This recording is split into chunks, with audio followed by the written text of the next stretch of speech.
patriots, freedom fighters throughout Saskatchewan, across the country, and the few around the world. How we all doing? Good to see you, Gary. Good to see you, Suzanne, Sharon, Lynn, my good friend, survivalist landsman, and his wonderful daughter, Tatiana. Say hello to Tat for me. Morgana, Marina, Larry. Hey, Larry, good to see you. Salim's not here yet, but he will be here about 20 minutes from now. Hey, Chuck, Carol, Zed, good to see you, Zed. Jolanta, Princeton, BC. Very nice. I used to hunt around Princeton.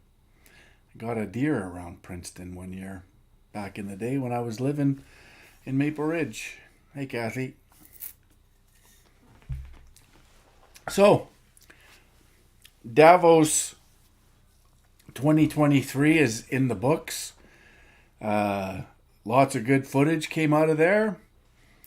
Al Gore losing his marbles on stage, making a complete fool of himself. That was fun to watch.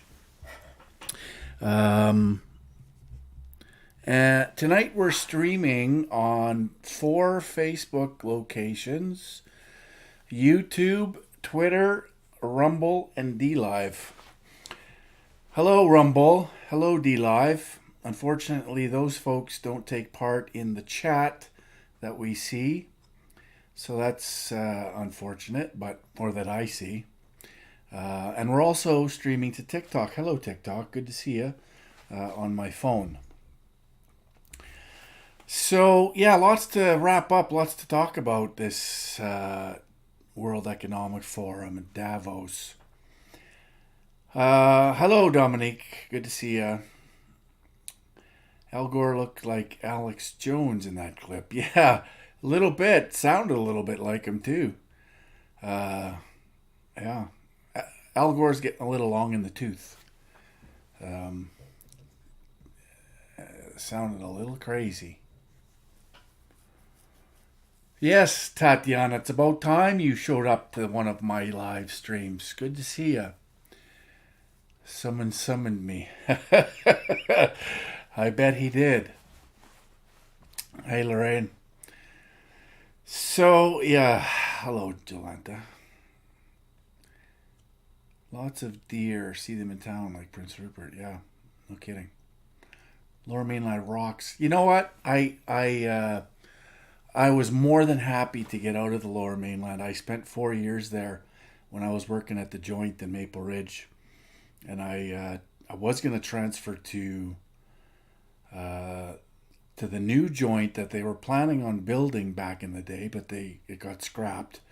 Then they ended up building in Oliver a new Joint, but they were building a new Joint in Prince George at the time as well. So I transferred up to Prince George, spent another 4 years in Prince George. So, yeah, I'm not a big fan of that Lower Mainland. I just, you take a stubble jumper like me, a flatlander from Saskatoon, and you stick him in the Lower Mainland. I remember I had a girlfriend. I was in Maple Ridge. She lived in Burnaby. And I literally, of course, I was young at the time too.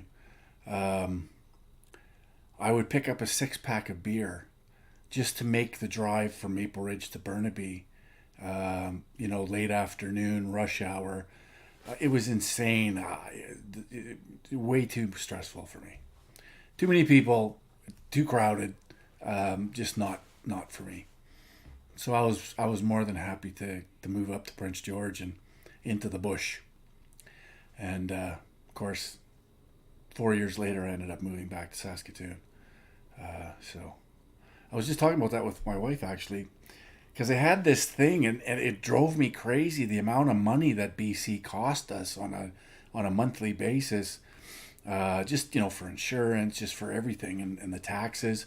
And then they had this air care thing, which was crazy. In order to insure your vehicle, you had to go through these air care depots, and they find all these things wrong with your vehicle that you'd have to go to a certified mechanic and get these things fixed. It was just bring cash is BC. Yes, said it was 6 beers away. Exactly. The commute from Maple Ridge to Burnaby it was 6 beers away, 100%. But that's back in the day. So, anyways, Davos is in the books 2023. Lots of interesting footage came out of there. I kind of enjoyed Rebel Media's hounding of Borla, the Pfizer CEO. I kind of enjoyed that one, as well as the Greta clip. That was kind of a fun clip too. So interesting times. But before we get into all this discussion, I did a short video earlier today because it really bugs me. But I thought I'd bring it up again in the live stream tonight. So, it's important that I keep hearing, especially from, the rebel news types, the True North, Andrew Lawton, Ezra, those, and they do good work. And I don't want to throw the baby out with the bathwater when it comes to these independents. But I do understand that they're carrying water for the Conservative Party. In a lot of cases, they're not much different than mainstream media carrying water for the Liberal Party and covering the Liberal Party and doing exactly what the Liberals want them to say. And so the independents, it seems, are attached at the hip to the Conservative Party in a lot of regards. And I want to be fair as possible. I don't want to stomp all over them because they do some good work and some important work. So I have to stress that. I'm not throwing the baby out with the bathwater. But when it comes to... So the Conservative Party has no problem denouncing the World Economic Forum, right? In fact, Pierre Poilievre made a big to-do about him banning all of his MPs from attending in Davos this year. And, of course, all the independents picked it up and they ran with it. But unfortunately, what I see happening is this hyper-focus on the World Economic Forum that concerns me because it's not just about the World Economic. And I see it, and I see how it works, and I see how effective that narrative is because I see it throughout social media. The only time anybody talks about globalism, they talk about the World Economic Forum because obviously they're supporters of the Conservative Party, and the Conservative Party only ever talks about the World Economic Forum. And their independent media that carries their water only talks about the World Economic Forum because that's what Pierre Poilievre has chosen to denounce. But what's really frustrating to me is that people need to understand that the World Economic Forum is simply a support mechanism for the much greater Sustainable Development Agenda, Agenda 2030. That is the pinnacle of everything the World Economic Forum does. They are guided by that agenda, and people really need to understand this. And when the Conservatives only talk about the World Economic Forum, it's because the Conservative Party, is responsible for committing to the Sustainable Development Agenda, Agenda 2030. That's why they only talk about the World Economic Forum. And they can sort of get away with doing that and not being able to swallow the responsibility that goes along with committing our country to the Sustainable Development Agenda. In 92, under Mulroney, they made it law in 2008 with the Sustainability Act. And signed it again September 27th of 2015. And so they are doing whatever they can to avoid anybody making the connection between the Conservative Party and the globalist agenda. I want to show you. So we all know this. So this is the World Economic Forum and UN signed strategic partnership framework. And understand that this was in June of 2019, 6 months before COVID. And so they signed this agreement in June of 2019. There you see June 13th, 2019. And but they've been partnered in this globalist agenda for decades. The same people that created the Sustainable Development Agenda or first conceptualized it was in 1968 the Club of Rome. And Dennis Meadows co-wrote the book Limits to Growth with his wife. And that's the foundational piece for sustainable development. At the same time, the same people that sponsored the Club of Rome, the same people that sponsored the book written by Dennis Meadows and his wife, are the same people, along with Henry Kissinger, that tapped Klaus Schwab on the shoulder to start the World Economic Forum as a support mechanism for the Sustainable Development Agenda. And so they've been partnered all this time, right? And so they made a big to-do about this partnership in 2019. And on the face of it, we'll take it for what it is. It is a to-do. The UN Forum partnership was signed in a meeting held at the United Nations headquarters because the United Nations Sustainable Development Agenda, Agenda 2030, the SDGs, Sustainable Development Goals, are in fact the pinnacle of all globalist agenda, of all globalism. It's the pinnacle. It's everything. Headquarters between the UN Secretary General Antonio Guterres and World Economic founder and executive chairman Klaus Schwab to accelerate the implementation of the 2030 Agenda for Sustainable Development. So, and sorry TikTok, I'll show you that as well.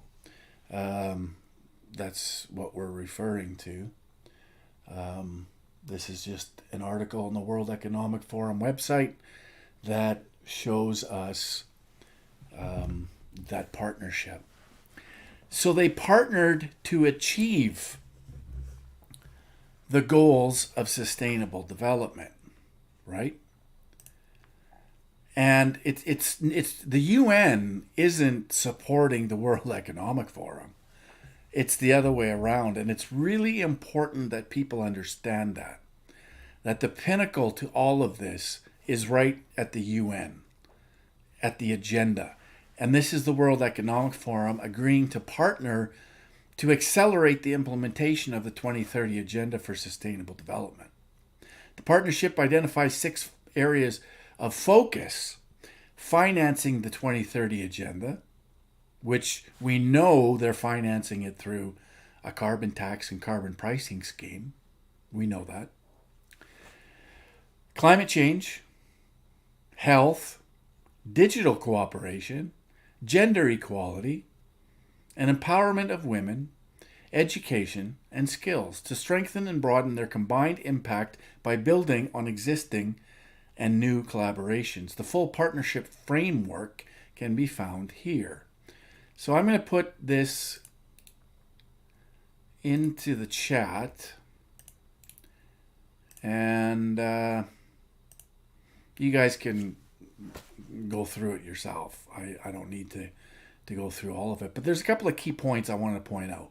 The World Economic Forum and the United Nations signed today a strategic partnership framework outlining areas of cooperation to deepen institutional engagement and jointly accelerate the implementation of the 2030 Agenda for Sustainable Development. The framework was drafted based on a mapping of existing collaboration between the two institutions and will enable more strategic and coordinated approach towards delivering impact.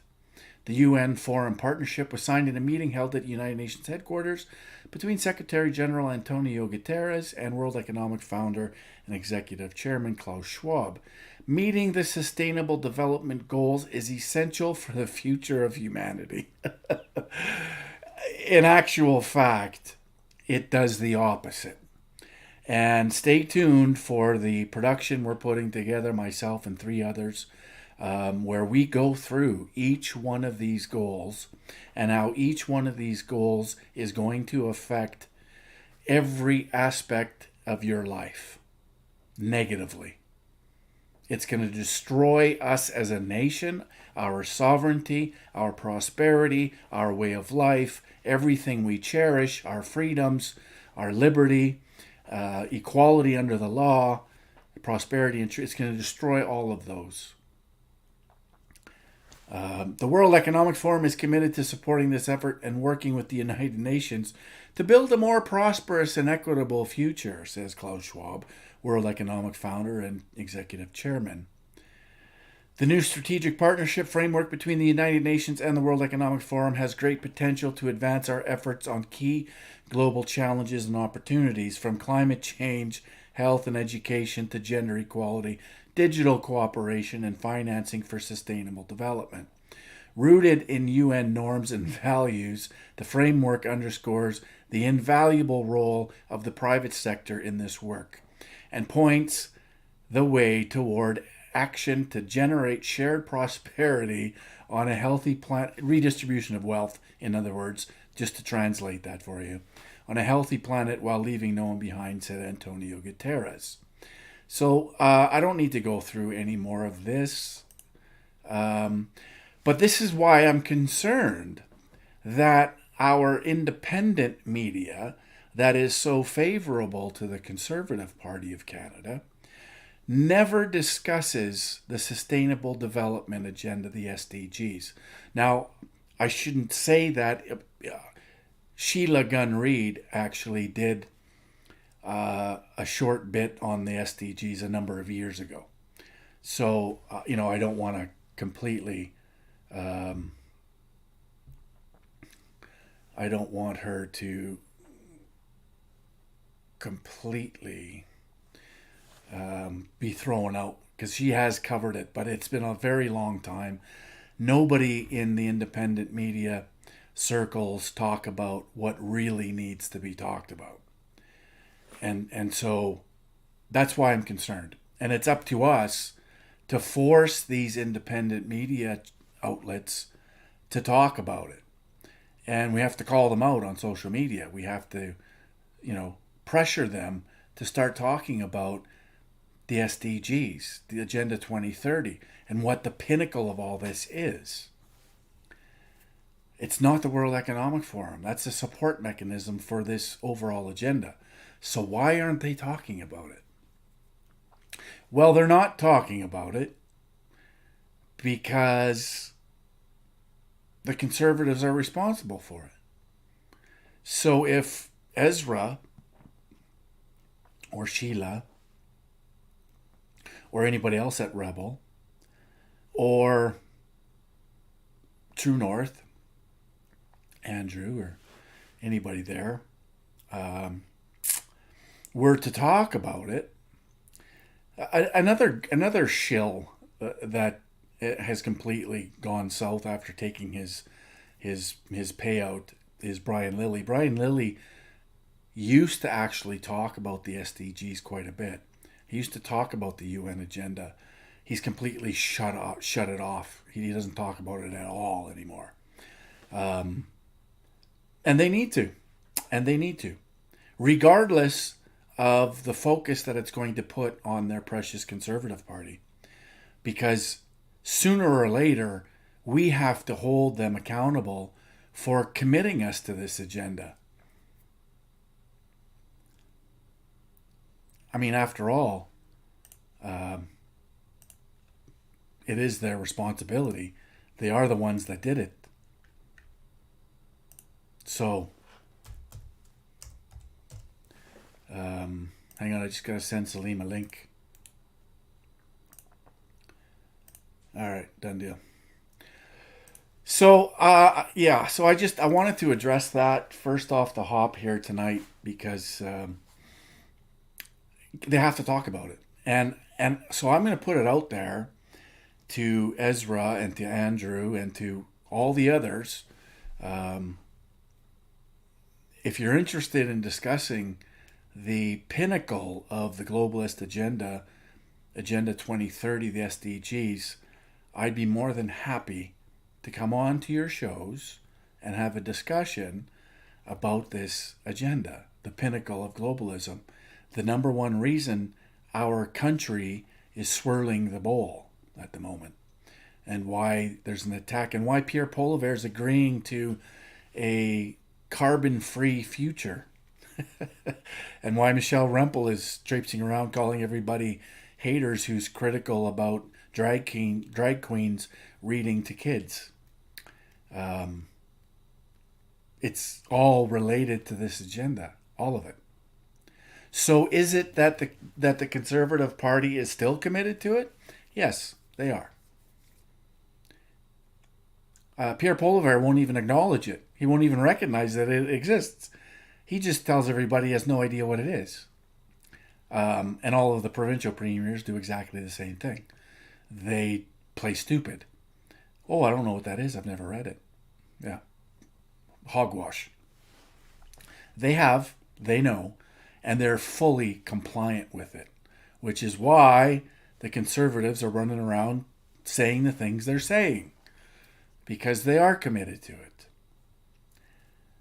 And then people ask me, well, then who do we vote for? Well, there's only one party federally that is fully and 100% against this agenda. It's on our website. We've made the claim. It's there to read in black and white for all to see. We're the only party that does it. We're the only party that says it. Then I get people making excuses for the Conservative. Well, they can't because they'll be called conspiracy theorists. Why? Why would they be called conspiracy theorists? It's right here in black and white. Go to the UN website. If anybody calls you conspiracy theorist, take them, show them the UN website. Show them the Sustainable Development Agenda. Show it to them. It's right here. It's right there. sdgs.un.org. So if they call you a conspiracy theorist, Pierre Poilievre, or the Conservatives, or all you people that are using that as a convenient excuse, here's the website. Here they are, 1 through 17. There they are. They're all right there for everybody to see. This is what your Conservative Party has committed to. In 92, made it law in this country, compelling our governments to now report to an unelected, unaccountable foreign entity, the UN, and then signed it again in 2015, September 27th.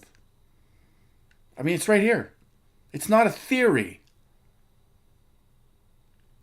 Yet, there's still people in the media, there's still politicians that refer to this as a conspiracy theory. And we're seeing the fallout of all of this insanity. We're seeing Soji in schools. We're seeing the attack on our industry, on our energy industry, the cheapest, most affordable energy on the planet, and extracted the cleanest possible way in Canada. We lead the world in that regard. So why are we destroying our sovereignty? Why are we destroying our prosperity? Why are we destroying our freedoms for this? for communism slash fascism on a global scale. That's exactly what this agenda represents. It's not a theory. There's nothing theoretical about it. We have a law in this country called the Sustainability Act that was created. I went through it last night on my live stream. That was created in 2008 by the Harper government, by the Conservatives. We have law governing the implementation of this agenda in Canada. It's not a theory. There's nothing theoretical about it. So stop it. It's real as rain. It's the pinnacle of globalism, and we have to address it, and we have to force our politicians to address it and talk about it. And the Conservatives won't touch it because they're responsible for it and still very much committed to it. So there you go. All right, without further ado, my good friend Salim Mansour is going to join us to discuss the last week at Davos and what's going to happen moving forward. So without further ado, how are you, my friend? Good to see you. Yeah, I'm very good, Mark. Is there an echo? I was just going to check if you keep talking, I'll ask the room to let us know if they hear an echo from you. Okay. But on my end, it sounds good. All right, then I was just asking you to clarify. Yeah. But you hear me okay? Yeah, I hear you fine. And Okay.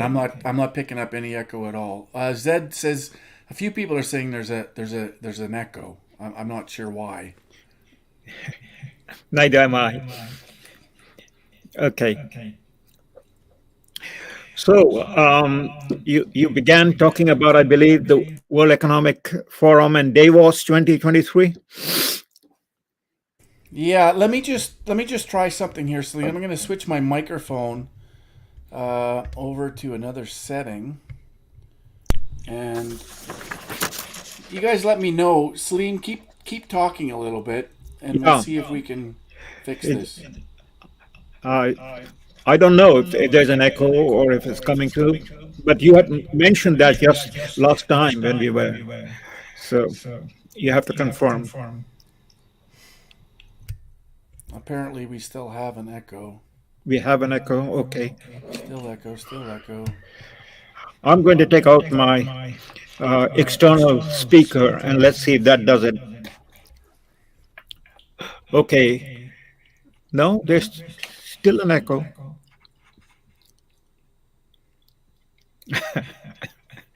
I don't know why this is happening.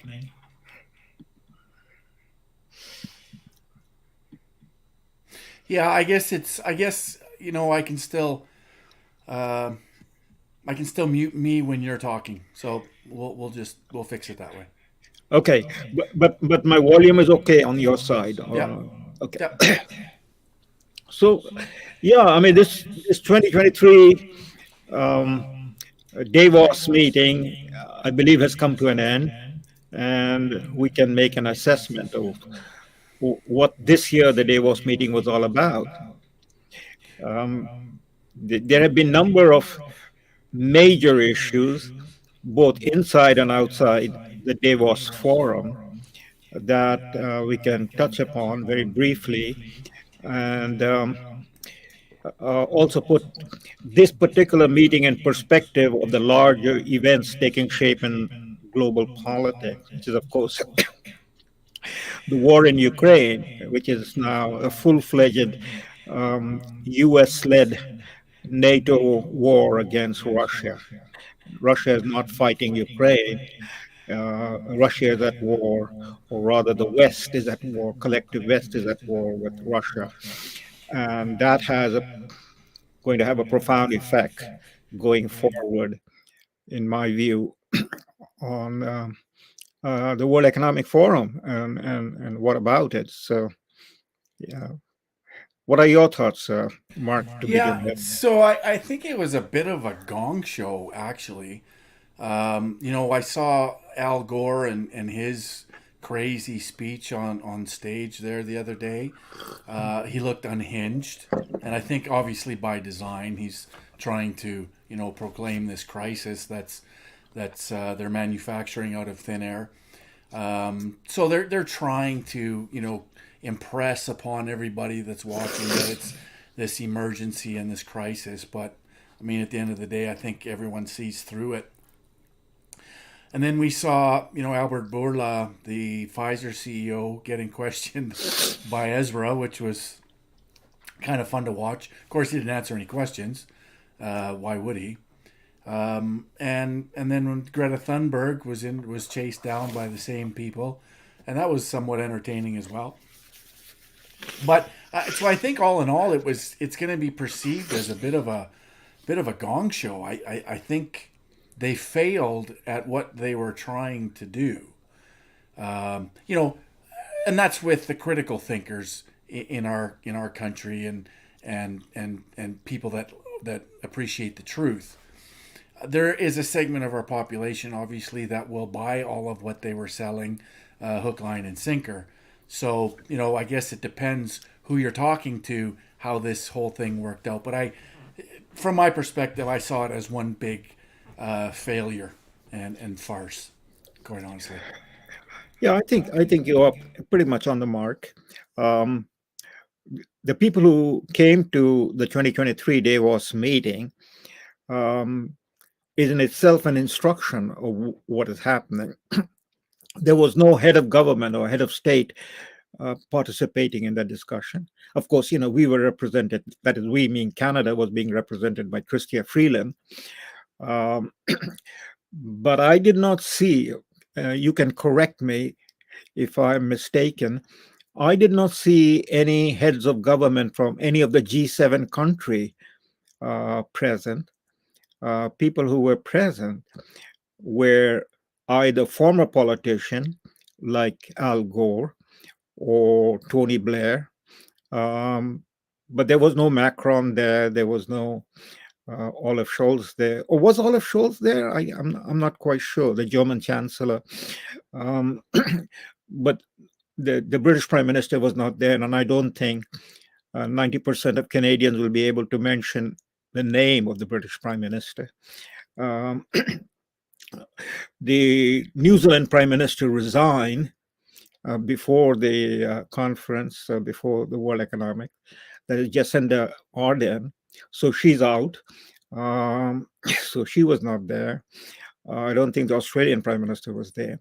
But very significantly, in the past meetings, in the past year, before the COVID um, era that began in 2020, um, there would be participating number of heads of government, not only from the Western world, that's Europe, North America, but there would be also people coming from the global South. I mean, the Chinese president has participated. Xi Jinping has been at the Davos conference in the past. Putin has been in the Davos conference in the past. Donald Trump went there in 2018, I believe. So it is very significant that none of them were there. And that, of course, is also indicative of the war that is going on and the concern about that. Of course, the Chinese and the Russian wouldn't be there. They are decoupling from the West, from the collective West. I mean, Russia has completely decoupled. I mean, Putin has announced that Russia is officially canceling all the treaty that Russia had signed after 1992 with the Council of Europe and with individual European countries. So that is all the sign that Russia is not going to participate anymore with the Western governments. And it is going to build up what is now taking shape. That is the alliance with the BRIC countries. And I think the same thing holds true for the Chinese. They won't be there. There was no Indian over there. So the people who came were significantly people of the second tier in government. and unelected politicians, or politicians who had once time been elected leaders, but they are no longer elected leaders. And I think that's one of the reasons that when we see people like John Kerry and um, you mentioned the name Al Gore, we see them as basically deranged people. I mean, John Kerry was talking about very proudly that the people that he was addressing are in that sense extraterrestrial because they care so much about the planet. I don't know if you picked up on that, and he's of course the climate czar. So for Joe Biden, but these are people who, and this I would like to underline, have been rejected by their own electorate. Al Gore was rejected in the 2000 election, and he's never recovered from that. He lost to George W. Bush. And then John Kerry lost to George W. Bush in the 2004 election. So these are politicians who have been rejected. And I think the rejection created their derangement, and they have not recovered from that. So they are going around the world preaching ideas that their own people have nothing but contempt for, so I Well, think. and Salim, more to do with sort of my opening. I don't know if you caught some of it, but what I was trying to impress upon everyone is, yeah, I think the World Economic Forum, given the circumstances and situation this year, lost a little bit of its luster. Um, but people need to recognize that that's not the pinnacle of the globalist agenda. The World Economic Forum is simply a support mechanism for the overall agenda, and we see that in the language, between the UN and the WEF partnership back in June. And I mean, let's face it, as you well know, they've been partnered from day one on this, and that was basically just a formality in June of 2019. But in this, it says very clearly that you know there's a meeting held at the United Nations headquarters, so that tells you exactly where things sit. The UN Secretary General Antonio Guterres, World Economic Founder and Executive Chairman Klaus Schwab, to accelerate the implementation of the 2030 Agenda for Sustainable Development. So it's very important that people understand that the World Economic Forum is acting and serving its the UN's agenda. It's not the other way around. The World Economic Forum isn't the pinnacle of this agenda, and responsible for destroying our prosperity in this country. In fact, our own governments are responsible for that by committing to this UN agenda. So I wanted to make that really clear to people that the World Economic Forum is not the pinnacle of this agenda, and that it's important to recognize that the UN agenda is the pinnacle of globalism. Yeah, absolutely. I mean that is very true. But since we are talking about World Economic Forum and the role of the World Economic Forum in the context of the globalist agenda and what it means and what it refers to, we need to, in that sense, analyze and put into perspective the role of the World Economic Forum over the past 52 years. By the way, this was the 52nd meeting. The first meeting had taken place in 1971.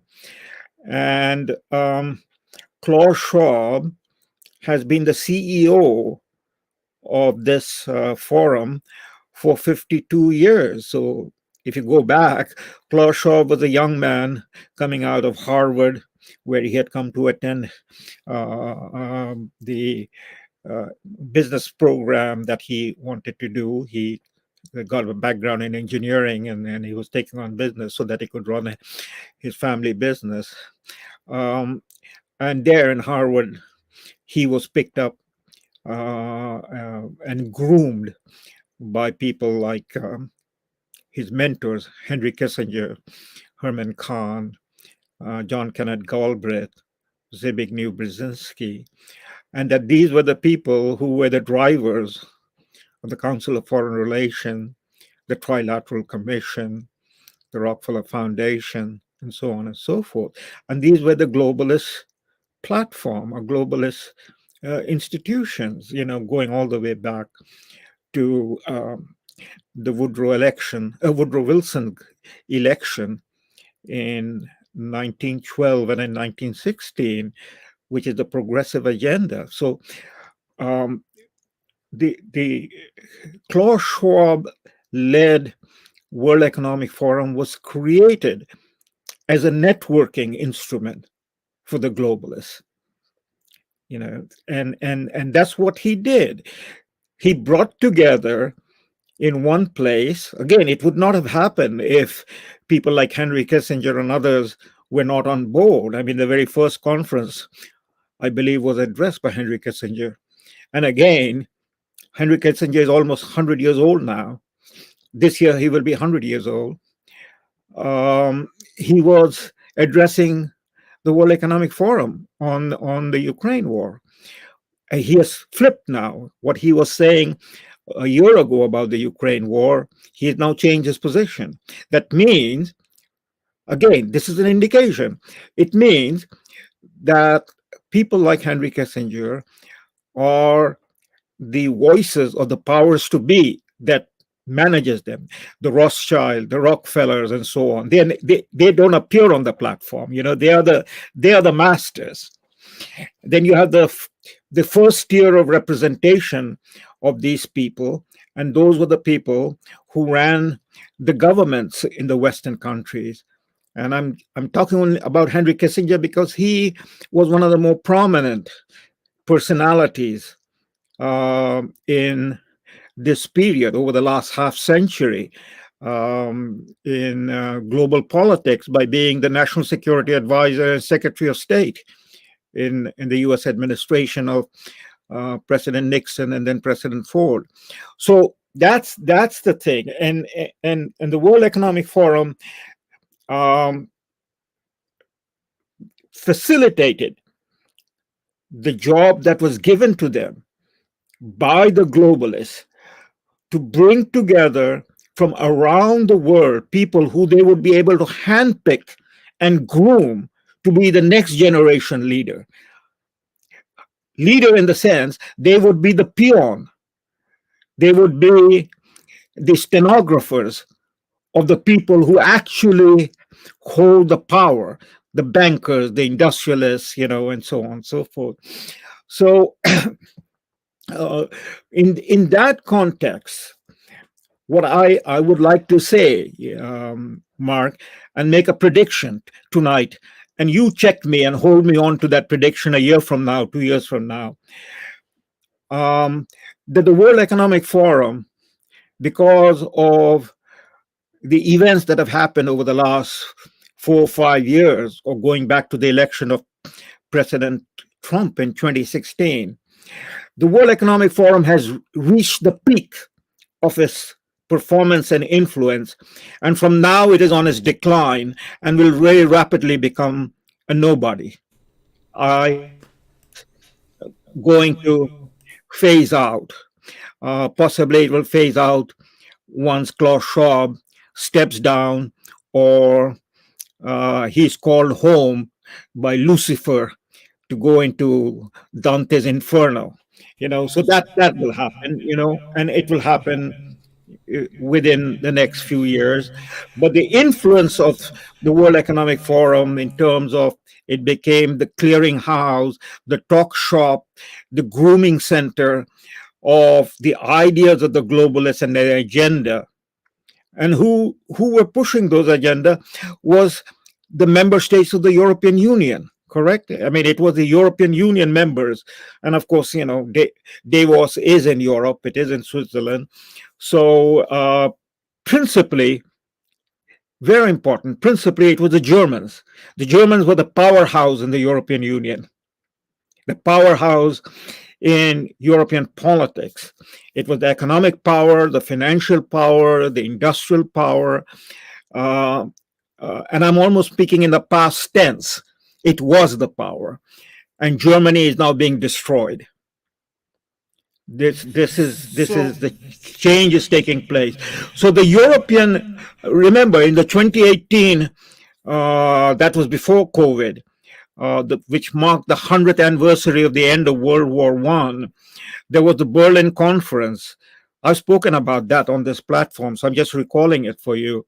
And that was one of the last gathering of all the European heads of state in Berlin to mark the 100th anniversary of the end of World War One. And then the world had, in terms of European politics, had changed. Germany had been divided after Second World War. Germany was united.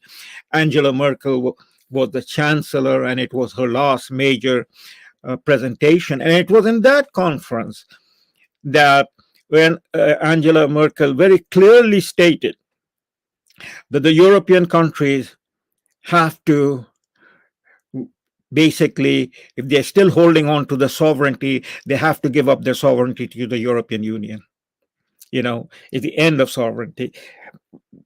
I have that speech somewhere in my file. It was very clearly stated, and that was the message that was being sent to the global south. And after 2018, remember, that was in the December of 2018, before our 2019 election, that the big conference took place under the UN banner, but it was pushed by the World Economic Forum about global migration and the compact on global migration that was signed by Justin Trudeau in 2018 in Morocco. So there were a number of agreements, and these are all part of your UN Agenda 2030. So the Europeans were pushing this, and through the push of the Europeans, it was being discussed on the World Economic Forum when the people came together from around the world at the invitation of the World Economic Forum to participate. And that's where the European push, the EU push, backed up by the American Democratic Party or the Uniparty, and that those policies were rubber stamped by the United Nations. What about the other countries of the world? They went along with it because they were promised, redistribution of wealth. It would come through right. carbon pricing, carbon taxing, and so on and so forth. And they would be at the receiving end of the redistribution that was promised to them. And so they went along. The African countries, the South American, Central American countries, the Asian countries, they went along with it. Nothing was being asked of them in terms of climate change policies. The climate change policies, I mean, countries like China, India, Nigeria, South Africa, they were all exempt from all the various, net zero and carbon pricing and so on and so forth. So this was a policy that emerged from the global north, that is the European Union, through the United Nations, pushed on. And now, where are we? 5, 6 years later, where are we? The world is splintering. The West, the curtain is coming down.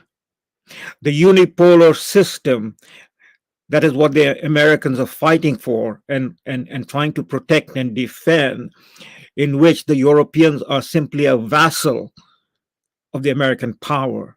NATO controls them.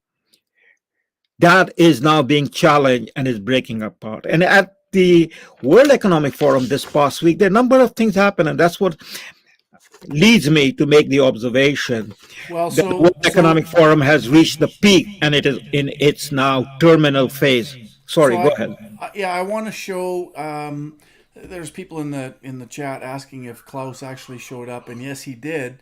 And he made a speech that a lot of the focus in that speech was to do with dissidents and how dissidents are his focus, and it was really sort of weird and odd. I want to play a little bit of that for yourself and for the people in the chat, just to grasp a little bit of what Klaus is feeling.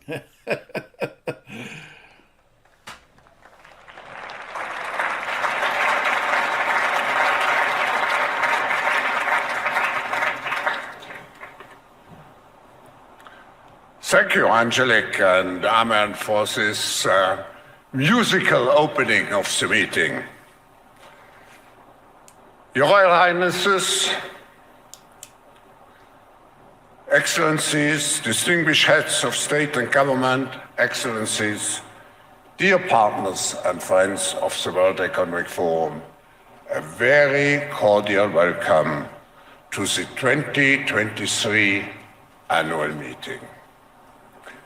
We are coming together under the motto, Cooperation in a Fragmented World.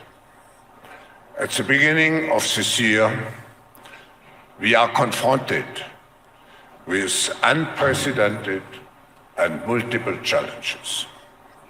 First, our global economy is undergoing deep transformation.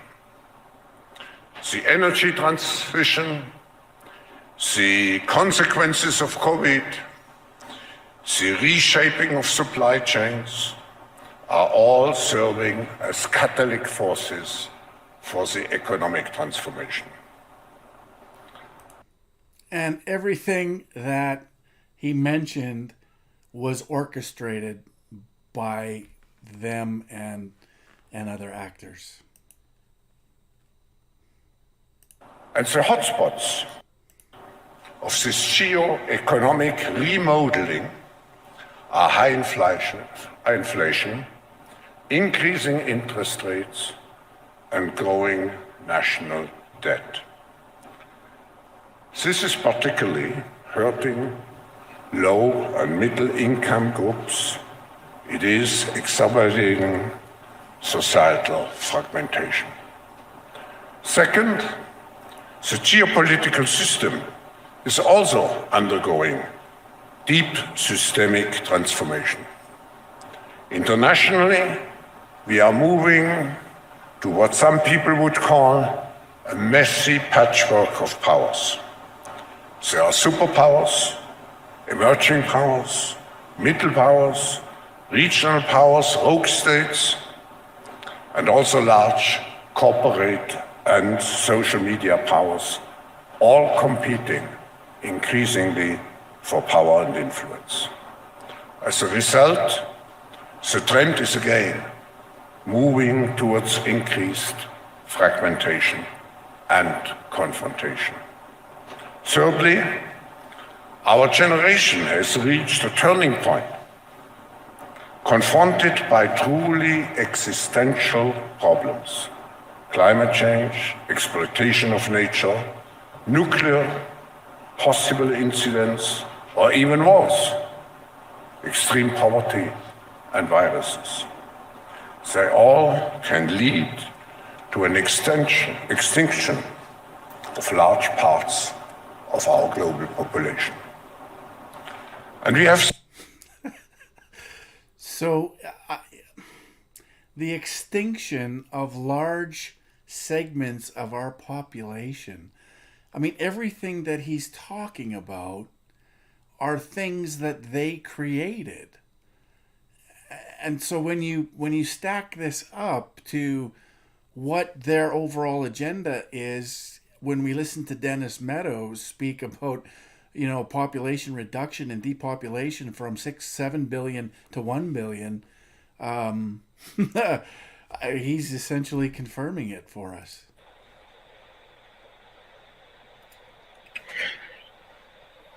A word, Yeah.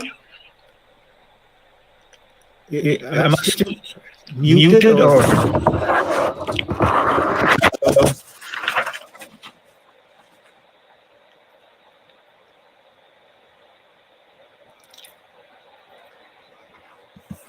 We can hear you, Salim. Oh, okay.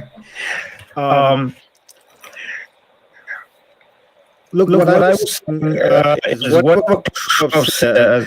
Khrushchev is simply the mouthpiece of the powers to be behind. I mean, between 1771 and 1992, the World Economic Forum existed, but not too many people paid any attention to it. Because the main issue in global politics was the Cold War. the world was divided between the Soviet Union and the United States, between the East and the West. And so, whatever the activity of the World Economic Forum was basically to keep alive the agenda of the Council for Foreign Relations, Trilateral Commission, and all of the other, the Bilderberg Group, the Bohemian Club, and so on, and keep them, in a sense, present to the people who were following them. It was after 1992 with George Herbert Walker Bush announcement of the New World Order and the Earth Summit and the global warming issue, that we then come to the current situation, the last 30 years, in the context of the unipolar world, which is the American ambition, the neocon ambition. And it would be America that would be the backstop, because without America, there wouldn't be any globalist agenda. The Europeans would not be able to carry it, And so there it is. George Herbert Walker Bush was a Republican, but he was a globalist. And then Clinton, then George Bush Jr., and then Obama. So quarter century of activity. The gap appeared with Donald Trump. So I'm coming back to it, that the World Economic Forum reached its peak moment in terms of its propaganda activity and its platform and its boasting that it makes policies. It didn't make policies. It did what the powers to be wanted them to do, what Klaus Schwab do. That is the Rothschild, that is, the Rockefellers, that is the J.P. Morgan, and the Chase Manhattan, and so on and so forth. And you don't see them there. They don't appear. They don't have to appear, because their people are acting it out. So what I'm trying to draw attention to in a historical sense, the arrogance of the neocons and the Americans who followed the neocon policy, or who projected the neocon policy, beginning with George Herbert Walker Bush, that America will not accept any rival in the world. It will be the unipolar hegemony of America. And anybody who questions that will be beaten down. It will be the rule-based order. See, it is not about United Nations, which is the only legal body in international politics that has the Forum for International Law.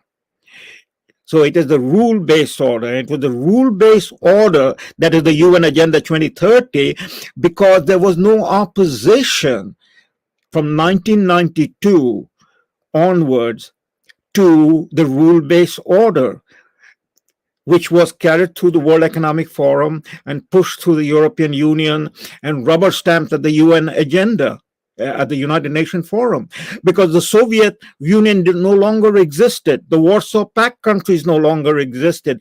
The alliances that existed before 1992 that divided the world between East and West and the non-aligned countries no longer existed. China, was basically a third world poor country, just as India is. And they were expecting this offshoring that was taking place. And offshoring was also part of the the globalist agenda, because it would, lower down the wages. It would provide, cheap commodities coming out of China, right? And the entire offshoring that took place, not only to China, but to India and to the Asia Pacific region, it was all by design. And so to replace the hydrocarbon economy by this renewable energy, by, the Green New Deal and so on and so forth, these were all basically part of the global North. And that policies were also within the context of depopulation and deindustrialization, right? Yep.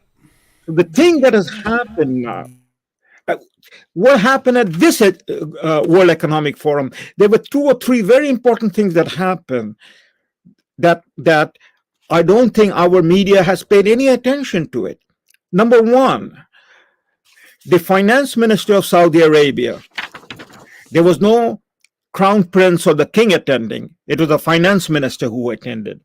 The finance minister of Saudi Arabia, a man by the name of Al Jadan, at the World Economic Forum announced he was not looking for the World Economic Forum to make the policy for Saudi Arabia. He announced Saudi Arabia's policy. And the Saudi Arabia's policy was that Saudi Arabia will from now on be open to the export of oil, petroleum products, gas, in currencies apart from petrodollars.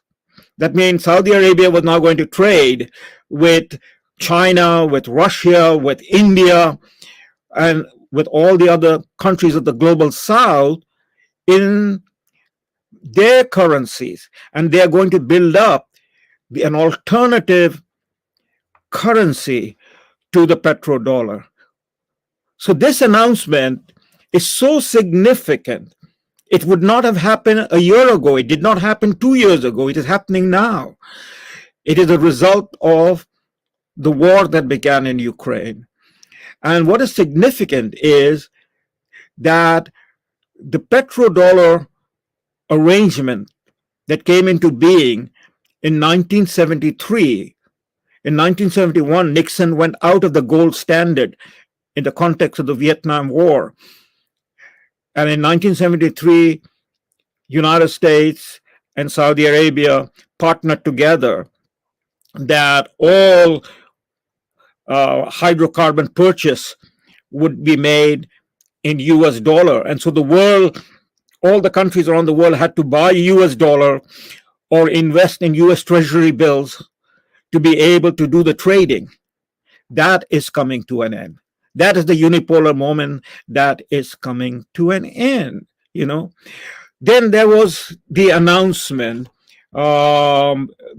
which was not done by any government official from Iran, but it was discussed in the context of the World Economic Forum of Iranian oil export has now reached the same level that was there before the Americans and the Europeans started putting sanction on Iran. So Iran has come back in terms of its own production, and its relationship and its alliance with Russia is going to change the direction of the Middle East.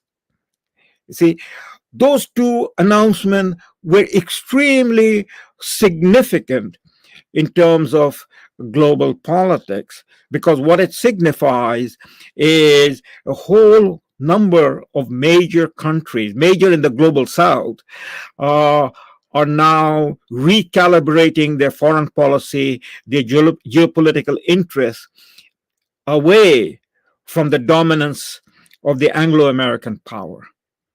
You see, and consequently, the main push that was taking place through the World Economic Forum in terms of propaganda, this new Green Deal, this change of hydrocarbon economy, this whole agenda of deindustrialization is going to come crashing down. It is going to be unsupportable. And that is a good news. I'm not saying it is a bad news. It's a matter to celebrate. The question will be, what about Canada? And where is Canada in all of this thing? And this is where you and I and others, we have been talking about it. The Canadian people have to wake up and say, you know, we have been taken for a ride. We have been impoverished. We have been destroyed. You know, for what? For an ideological purpose that has nothing to do with the interests of the Canadian people. Absolutely, 100%. Salim, I just want to let this guy ramble for a little bit longer, and then we can come back and comment again. Seen how much dealing with those risks, such as COVID or global warming, have again fragmented populations. And finally, the fourth industrial revolution offers us tremendous opportunities, but at the same time, technologies as computing, quantum computing, blockchain, genetics, and so on, they also could create deep societal fragmentation. We have the ability to collaboratively build a more peaceful, resilient, inclusive, and sustainable world. But to do so, we need to overcome the most critical fragmentation.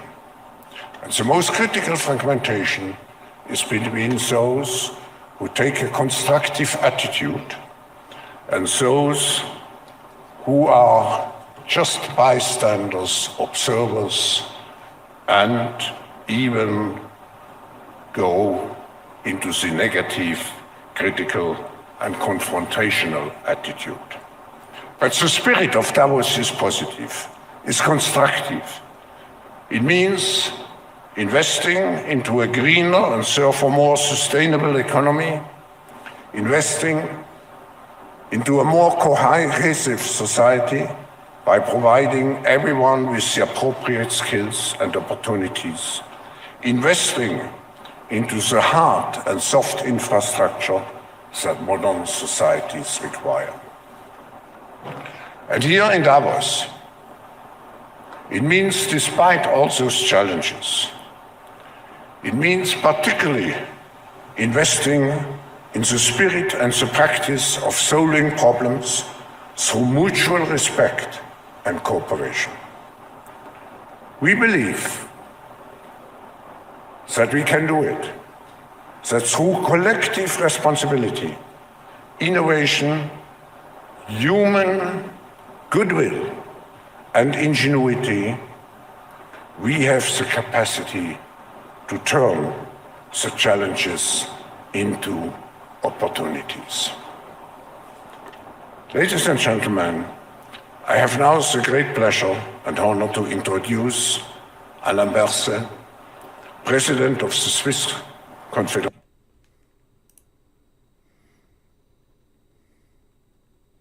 So again,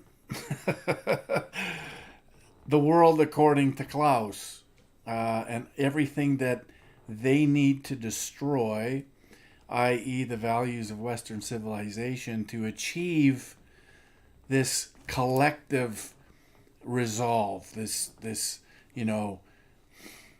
control over the people so they can achieve the goals of sustainable development. Yes. I mean, World Economic Forum is no different than, the people in our parliament in Ottawa or in the provincial legislature, that they think that they are the principal actor and that they are controlling power and they're going to control events. Whereas events and power is, in so many different ways, far more diffuse than what these people think, that they have in their hand the capacity to control it.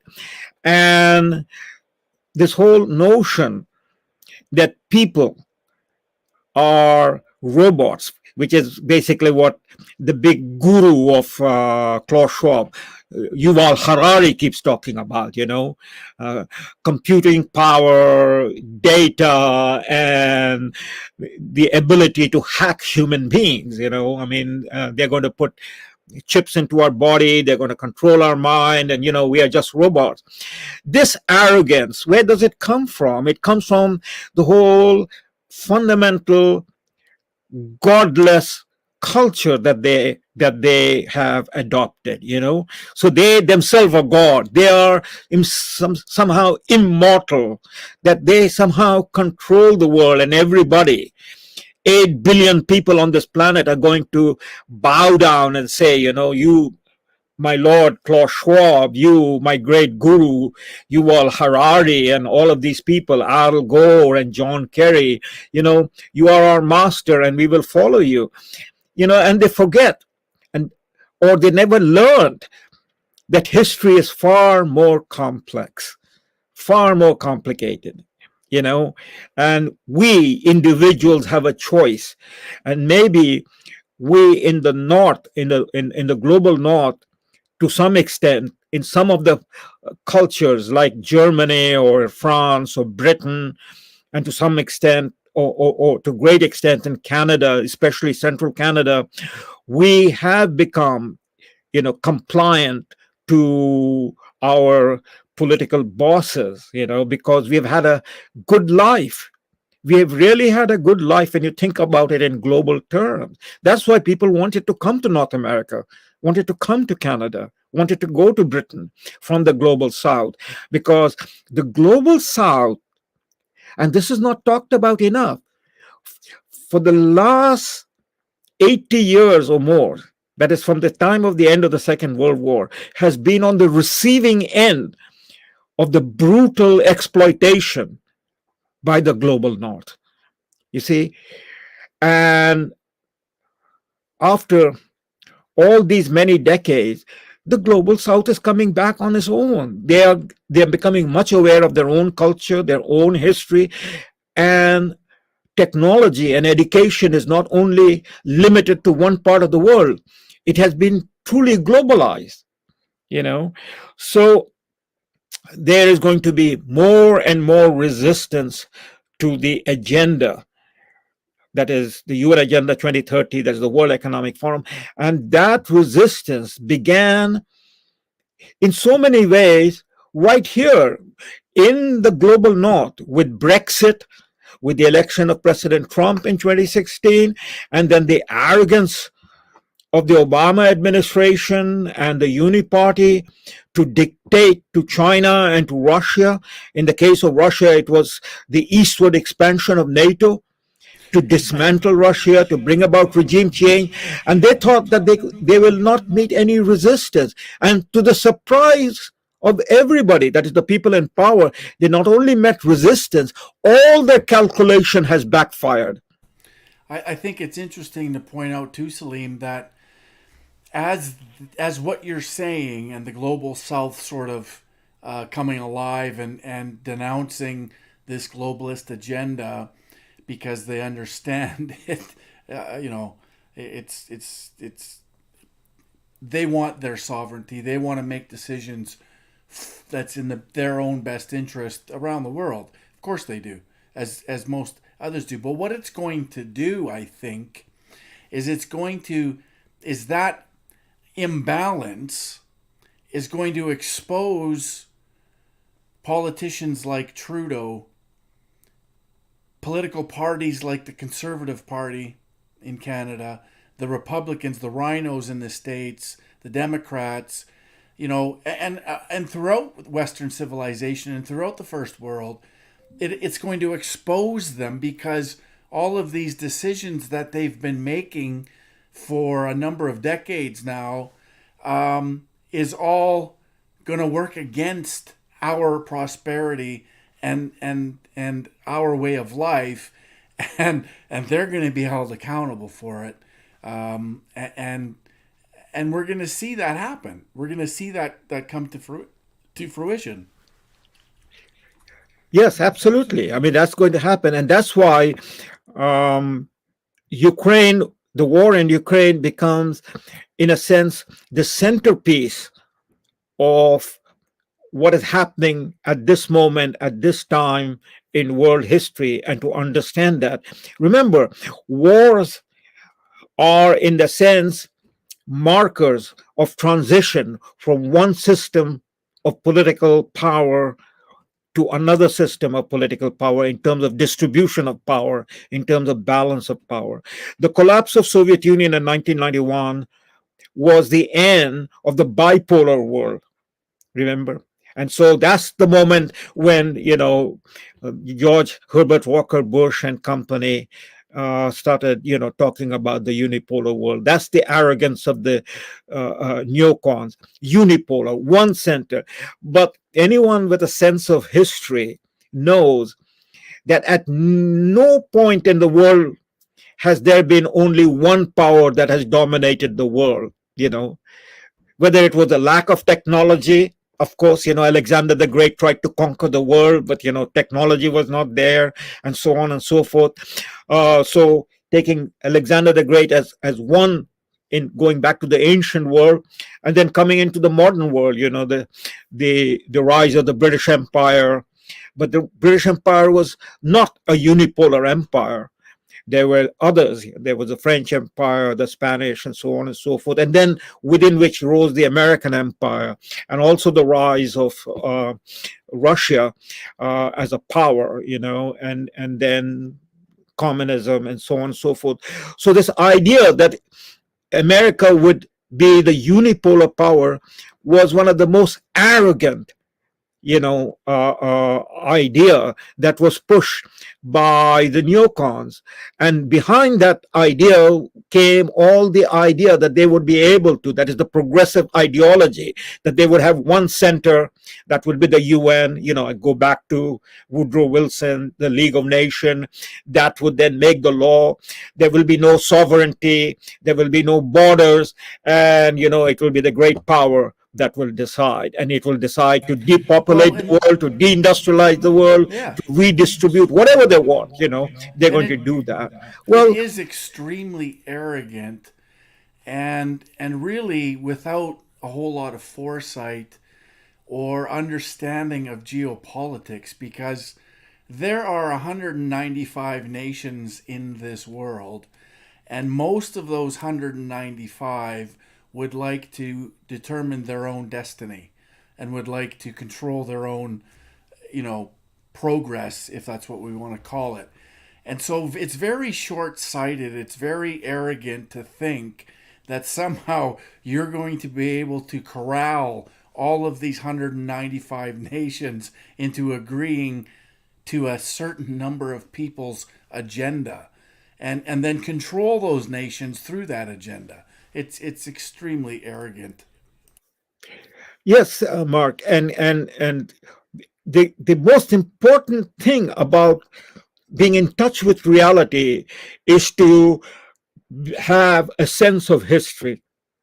You see, and that has been missing, greatly missing. I'm speaking from almost 40 plus years of academic life, so it is not something theoretical. I'm speaking. You can speak about law enforcement agency because you spent a major part of your life, in that profession. I spent 40 years as an academic in one of the better universities in this country, and so I speak from experience. The weakness of the contemporary West, that is the weakness of the elite in the contemporary West, the people in the media, the people in the colleges and universities, the people in the institution, is the weakness of their knowledge of world history. Not only world history, but the history of their own country. You see, as you and I are speaking right now at this moment, exactly 80 years ago, this moment, 80 years ago, 1943, the Battle of Stalingrad was taking place. The German army had been encircled in Stalingrad. They were rushing, they were pushing their way to the Caucasus and to the Caspian. Why? For oil. Without oil, without energy, there would be no army. This modern day warfare, beginning with the Civil War in America, is a war of industrial powers. So the German army was in a race, and in Stalingrad, the Russian confronted them. They had encircled Leningrad. They had come into the suburbs of Moscow, and the fights were taking place. But the reason I say picking up on Stalingrad is because 80 years later, as you and I are speaking, in the vicinity of Stalingrad, that is in Ukraine, the same war is being fought. Instead of Nazi Germany, it is the unipolar power, America and the NATO countries. they have attacked Russia. Any sense of history would have told them, don't do this. Napoleon tried it and he was destroyed. Hitler tried it. 1,000-year Reich Hitler was going to build, supported by the Western powers. I mean, I'm not going to get into that history, but that history we need to talk about someday. And Hitler was rushing to dismantle Russia, just as the Americans set out the Ukraine war to dismantle Russia. And the war was fought. And the point is, 80 years ago, in February, a few weeks from now, the Sixth Army under Field Marshal Paulus was encircled by the Russians and defeated at a cost, according to the numbers that I have, something like 1.2 million Russians died in Stalingrad. 1.2 million Russian and 800,000 Germans. That's almost 2 million people that are soldiers died in this battle for Stalingrad. But then it was the turning point, and the war turned. The Germans were defeated, and then began the pushback. And then over the next little over 2 years, the war came to an end when the Russian army went into Berlin.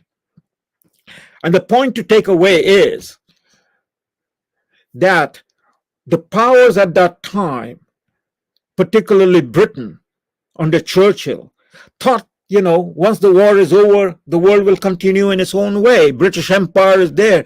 Churchill boasted that he would not be His Majesty's last Prime Minister, supervising the end of the British Empire. Under him, it would not end. But the war ended and Churchill was out of office, and the British Empire came to an end in a twinkling of an eye. And I'm taking up that example, that the Ukraine war will end. And I hope it ends without any nuclear escalation, because that is the greatest fear. But once it comes to an end without a nuclear war, that is, the Russian army moves into and brings about the surrender of Kiev, which is going to happen, then Europe is going to be on its knees, because Europe went along with America as a vassal. Twice in a lifetime, Germany will have become deindustrialized. At the end of Second World War, Germany was deindustrialized, but America was the biggest power at the end of the Second World War, financially, economically, industrially, and America went into helping rebuild Europe through Marshall Plan. But that was America in 1945. When the war ended, America became a bigger industrial power as a result of war production. And America was not damaged. America did not suffer anything during the war, as Europe was devastated, as Russia was devastated as a result of the war. So America was the giant. But today, America, under Joe Biden and the Uniparty, America is a net debtor country, $31 trillion in debt, hyperinflation, its borders open. Its cities, great cities like San Francisco and New York and, LA, they are like the city where I was born. People are sleeping in the street.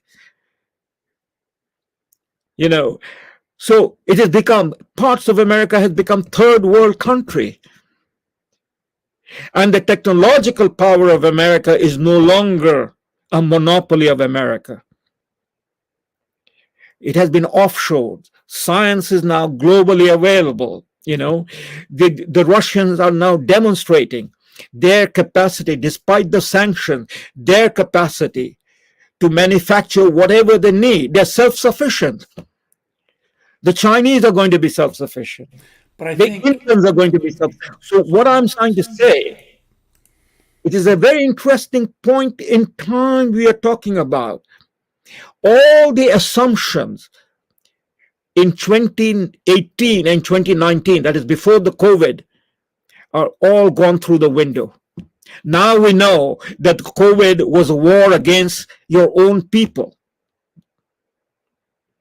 What talking about from my own perspective, if, until this 2020 election, which you and I were discussing on that night when the election was happening, and we saw the rigging take place or suspected it when it shut down.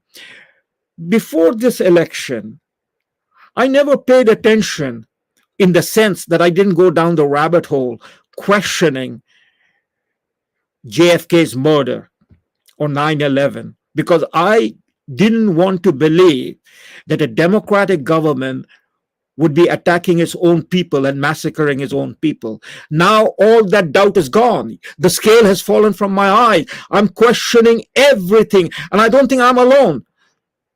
Because for the first time in history, you find a democratic government make its own people its enemy.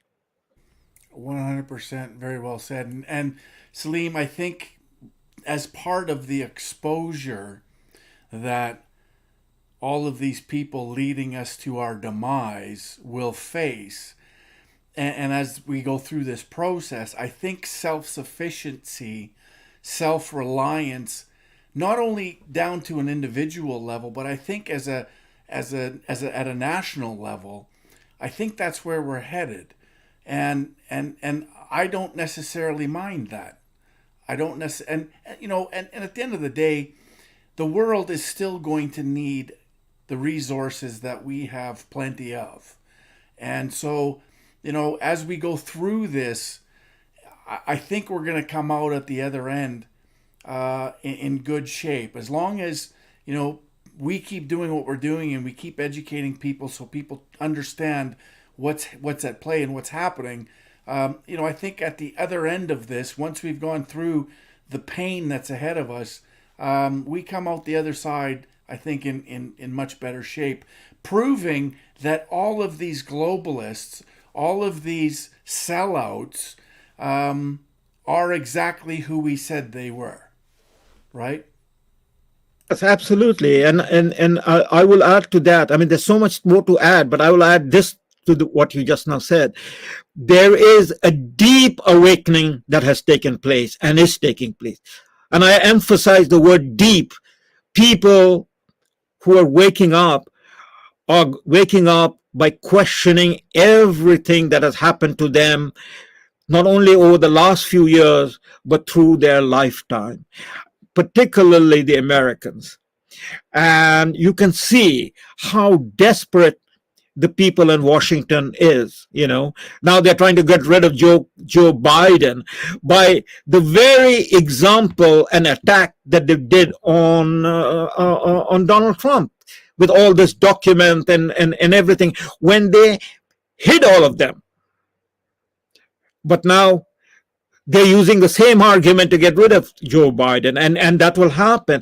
The point is now is that this deep awakening in making the American public even more politicized, but politicized in the sense that they no longer trust their government. Yeah, and it's creating what I see as a healthy cynicism.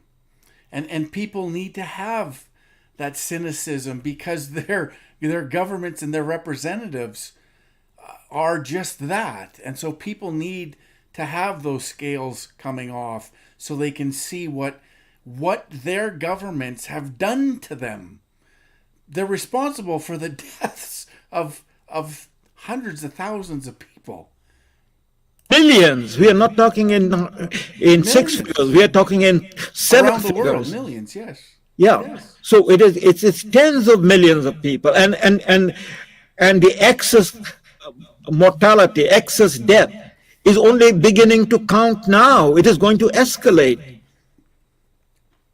It So sure is. 2023 is going to be the hinge year. I think It's so. going to be the pivotal year. Yeah. About Canada and about Canadians, I have my skepticism because we are truly a balkanized country. because we have, by design again, it's not the people, but by design, this is what has brought the situation to the people. We no longer is a country with a cohesive identity. Yeah, What but does multiculturalism mean? we're also very spoiled. We're also very spoiled, Yeah, yeah, we're right? spoiled, of course. Yeah, Yeah. but there is no cohesive identity. I mean, this is what is missing in Canadian politics, because we have become balkanized. We became hyphenated, and it did not happen, in one short year or two short year. It happened over the last half century, Right. and that has been internalized.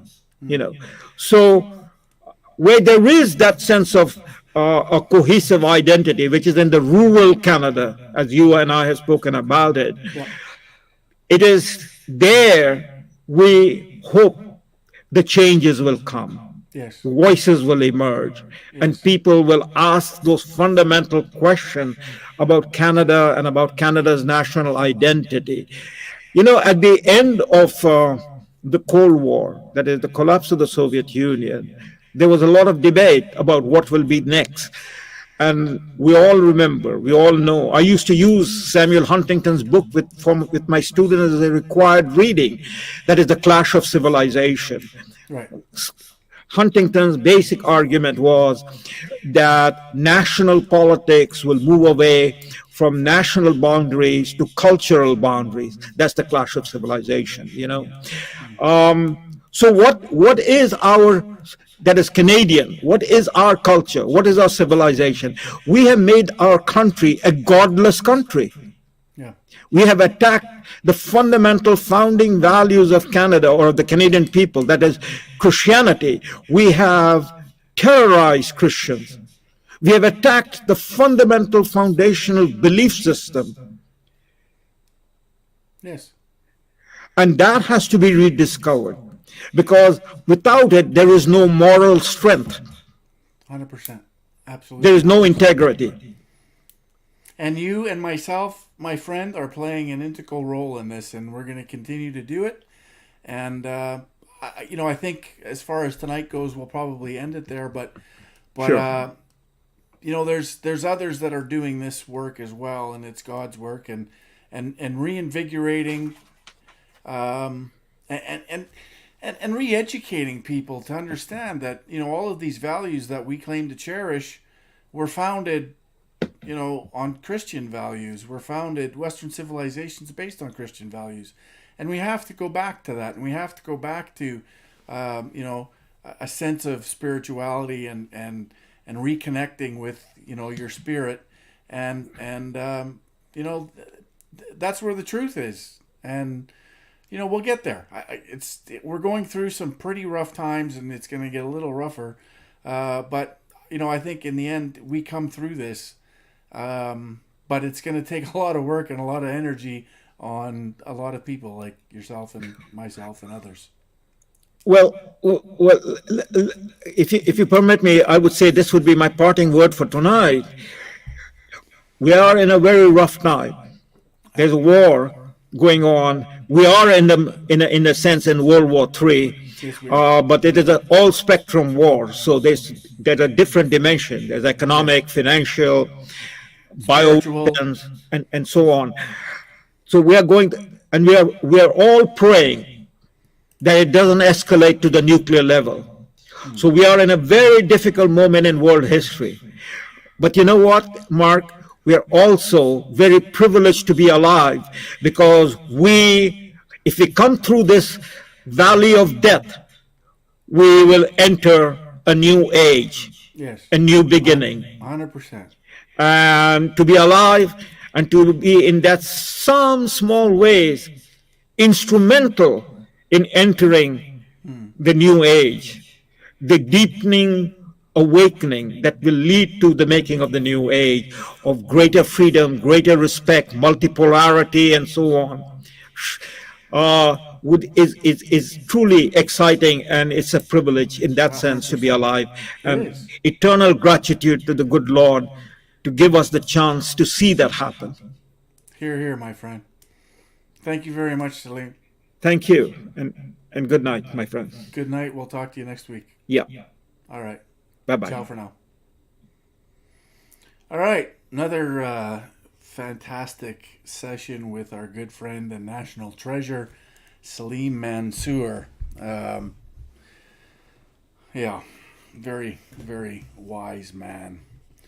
And if only we could get more people to listen to what Salim has to say, we'd all be far better off.